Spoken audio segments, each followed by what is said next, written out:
If you're just tuning in, we're discussing restructuring. Hey, well, we're asking where's the best place to start. But from Dele Farotimi saying that we are far from restructuring, that's not even our problem right now. Please let us hear what you have to say. Remember, you can join this conversation. Tweet at us at WadeShowAfrica1 with the hashtag WadeShow, or you send us an SMS or WhatsApp to 081-803-84663. I mean, we are over 200 million people. I mean, even if you are listening to that long version of Pastor Paul's video, I mean, it was saying that even the censor self, it does not trust it. Like, I don't understand, if we want to practice true federation, for instance, why can't we just wake up to say, you know what, let us become really the federal republic of that. We are practicing true federation where, every state is empowered and the centers just devolution of power. Jesus, you know what? Let me just bring in our guest. You see, you had a question. I'm tired. Same for me. I am tired. I am absolutely tired. And you know what? Dele Farotimi, help me out, because a lot of people are afraid. I know so many people that are relocated. My pastor is no longer in this country. He preaches from abroad, I mean, I know many people that are moving their children outside the country. I'm also considering it because, I mean, I've where we are right now, there's really nothing. Everybody's afraid. You talked about Lagos State. The state of insecurity has tripled. Like, it's really bad. It's spreading. It's spreading so fast. People think this insecurity is in the north. No, it's everywhere. So there are so many things happening all at the same time, right? And people are also clamoring for, because you said something about equality and justice, right? If we want to even start, I don't know how to even explain the question. The people in the East, right? Of course, they're in their right to ask for certain kinds of rights because they are part of Nigeria. So if you're saying you want to practice federation, as a government, what should you be doing? Because it's like everybody is talking, nobody's listening. I'm like, today I'm really confused. I'm terribly confused. If I may step in there as well, my question goes thus: how do we get our political leaders to be accountable? We know we've gone past restructuring. In fact, you said we've gone past that window. How do we get the political leaders who are representing us now to be accountable to us, one, and also to avoid this looming war, in quote, or revolution? How do we get them to answer us and listen to us? Yeah. The beauty of the human brain is capacity to resolve problems, however complex they might be. But the first step is to ensure that you correctly diagnose the problem itself. We have very deep problems. But the very first of those problems is the fact that, as I have said earlier, we are not a country ruled by law. There must first of all be the establishment of law and order in Nigeria. Law and order in the sense that each person must understand that whatever right they expect to enjoy, they must be willing to concede to the other person. That is not possible where we are right now. And to expect our current rulers to hand that to us would be extremely delusional, to say the least. We did something similar when we as a people elected General Buhari in 2015 in the expectation that he would bring change. And he brought it. If we truly desire change as a people, the first thing we need to do is to begin to unite ourselves around common purposes. Exactly. Mindset. We first of all need to understand that the problem of the Igbo man is not the Fulani man. It is first and foremost the Igbo man himself. Ndi Igbo rules Ndi Igbo. If Ndi Igbo now elects to rule Ndi Igbo as a proxy of the Fulani, that is the problem of Ndi Igbo. If Yorubas elect proxies of the Fulanis to rule themselves, they should look to themselves before blaming it on the Fulani. Exactly. If you dealt with the Fulani in your Sokoto, the Fulani in Sokoto will respect you. So first thing first, Nigerians should stop allowing other people to show them their enemies. The enemy is not the other man. The enemies are within. Nigeria in name remains a federation, so they still pretend that we elect our rulers locally. No Fulani man has ruled either in the southwest or the southeast or the south-south in the last 22 years. So we first of all need to look to ourselves to find the enemies. The second thing, we must look to the commonalities of our afflictions. Every Nigerian is commonly afflicted. We all suffer from insecurity. Yeah. We all suffer from the high cost of living. Absolutely. We all suffer from the collapse of the educational sector. We also suffer from the collapse of the health sector. We suffer from the almost complete putrefaction of the Nigerian state. It is common to every Nigerian, regardless of your tribe. The only people who are sometimes exempted, even though, as the Yorubas will say, Olowo kan láàrin oloshi, mẹ́fà oloshi ní gbogbo wọn. One rich man amidst a multitude of poor people is himself impoverished. Even our rich people, our rulers, they themselves suffer from these things. So the commonalities of our affliction should be sufficient to help us find common ground from where to demand a change from the way we live. We are all rendered victims. But we concentrate on, no, it's the Fulani man, it's the Muslim man, it's the Christian man, it's the Dom man. We blame everybody for ourselves. It is only when we have done this, united ourselves behind common purposes, that we can isolate those who have enslaved all of us. So without uniting, we'll end up in a war, whether we like it or not. Yeah. But I think it was that unity, I think it was that unity that we saw play out a bit during the NSAS, where, you know, the young people like us came together and there was a common goal. And I think that was what shook because for the first time, we were not divided across religion, we were not divided across age, ethnic, and all of that. Yes, there was nothing like that. It was just a common goal and we needed to just end SARS. I think that was the... Oh, okay. I think he cannot hear me. Dele Farotimi, can you hear me now? Can you hear me now? Oh, we're losing his audio. Okay, you know what? While they're trying to reconnect with him, Lami, you have a question? He's back. Okay, I think he's back. Dele, can you hear me? Yeah, but Okay. yes, I can. There is some sort of static on the line, but I can work with it. Okay. Oh, so sorry. I think it's coming from my microphone. Lami, you had a question. So I was going to say, people have advocated for regional government, saying if we go back to regionalization, things will work. But from what you have said, you said, from the present state of things, even not from what you have said, Yoruba governors rule Yoruba land, Igbo governors rule. So why is it that we are still in the same problem? So does it mean that if we now go back to regionalization, it's still going to be the same problem?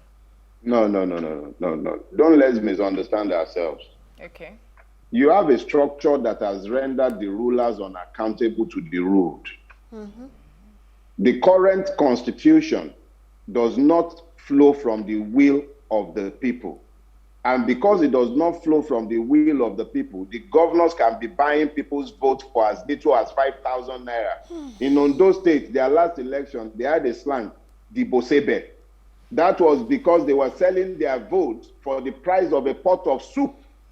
But that is also because the vote had no value. It has no value any longer in Nigeria, regardless of what party is in the office, because they are not accountable to you. they loot. Government exists just for the rulers to live in style. It's not for the people anymore. So when you speak about regionalization, let's be clear that that was the last agreement between the Nigerian people. What formed the Nigerian state in 1960 was the agreement that we should have federating regions. Those federating regions could have become independent states in their own right if they had refused to become part of the Nigerian Federation at independence. The Independence Constitution was further amended, and in 1960 and 1963, a fourth region was created. We grew that constitution that we developed at independence in 1960. So as at 1963, the will of the Nigerian people, as expressed by the constitution, which they wrote for themselves, said there should be 4 regions. Those regions were strong, they were autonomous. Today, you don't have a federation any longer. You have a federal government, and it is only federal in name. What it is essentially is a unitary dictatorship that has been forced on Nigeria since the second coup of 1966. So please, the fact is that a return to regionalism is nothing revolutionary. It merely means we return back to where we were before the military bandits took power in 1966.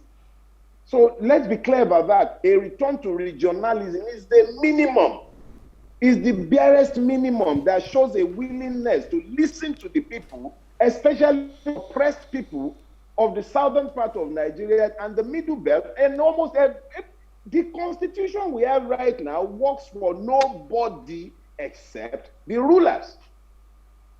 Okay, nobody else. So a return to regionalism is nothing revolutionary. It is merely a return to where we were.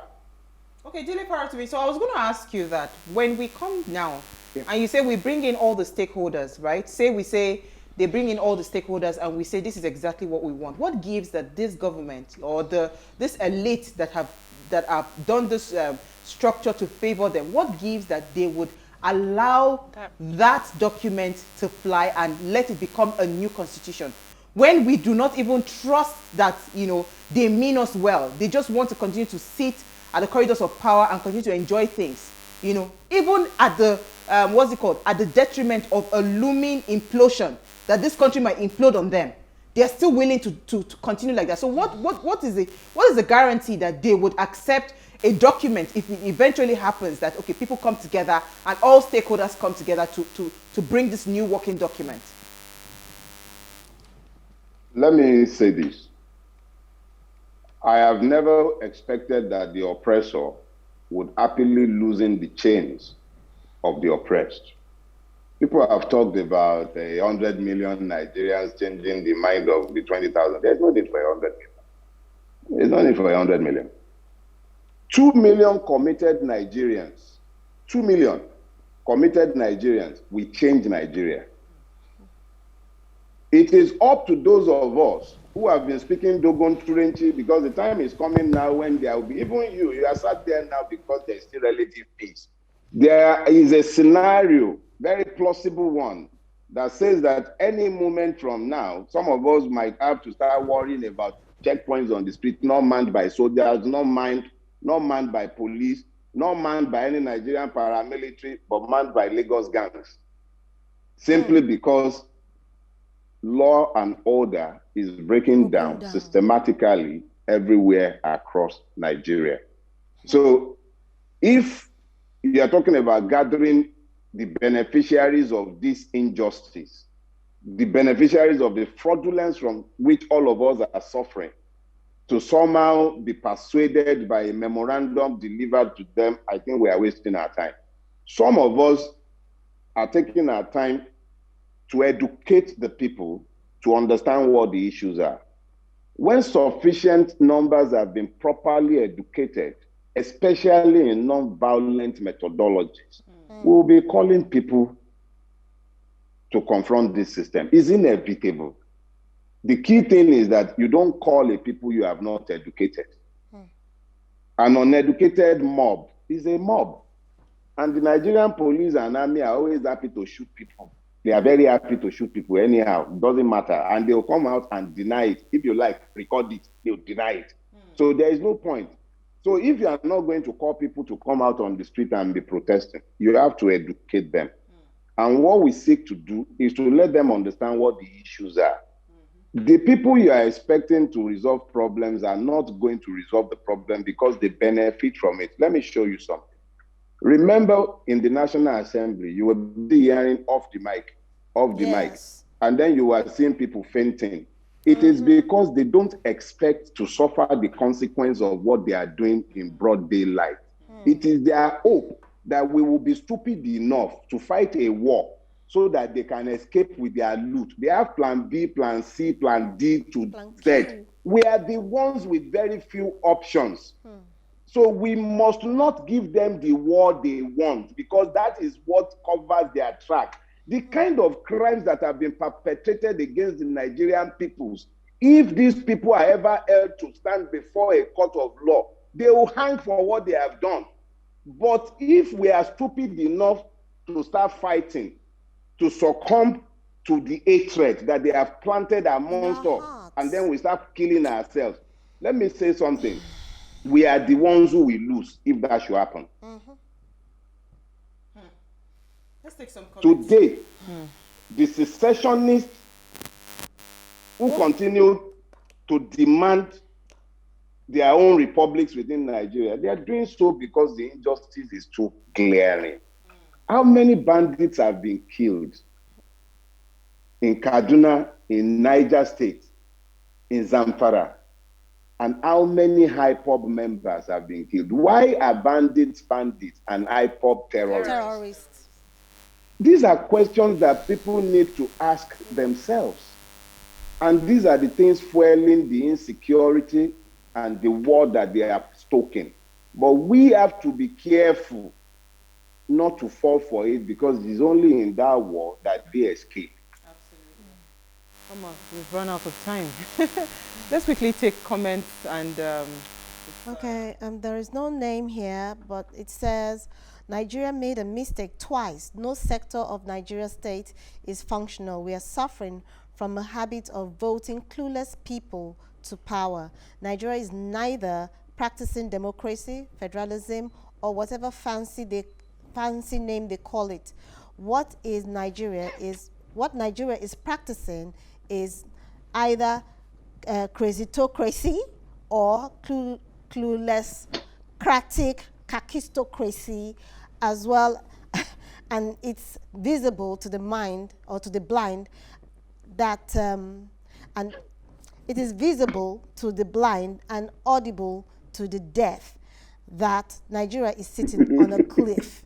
We are falling apart. Looks like one of your mentees, or Dele. Okay, quickly, I'll just do this. Look. It is laughable when some of us believe there is hope for this contraption called Nigeria. The president is the CNC of the FRN, that's the Federal Republic of Nigeria, yet he keeps appealing to terrorists, which they have refused to call terrorists, and then go on to kill IPOB members seeking independence.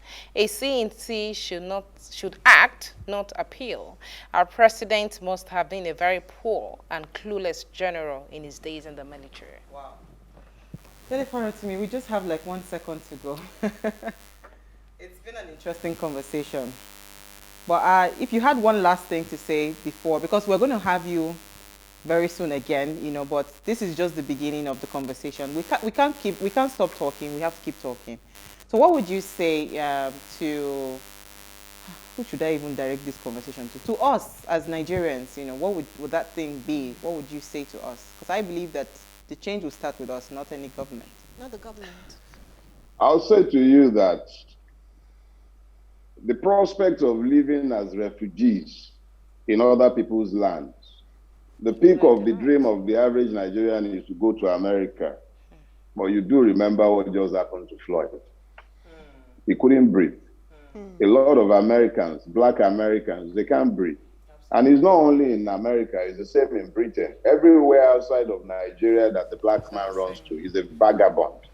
If we are not to be rendered a nation of vagabonds, we are going to have to find the spine to stand up to this evil system and the even more evil rulers. Absolutely. If we don't, we should be prepared, whether we are going to be swimming, as Pastor Paula has said, or boarding Okada, because it's coming if we don't stand up. Absolutely. Thank you very much. Thank you so much. All right, so this has been an interesting conversation. Like we said, this is just the beginning. We're going to have more of this, you know. So in case you missed today's quote, here it is again. It's not about bombs. It's not about a revolution. It's not about bombs or what's it called? Or no. The revolution we're asking for is not about bombs, and pistols. Do not Violence. make. Yes, they don't. The sword of revolution is sharpened on the whittle stones of ideas. So let's find ideas to be able to, you know, get our country running as opposed violence.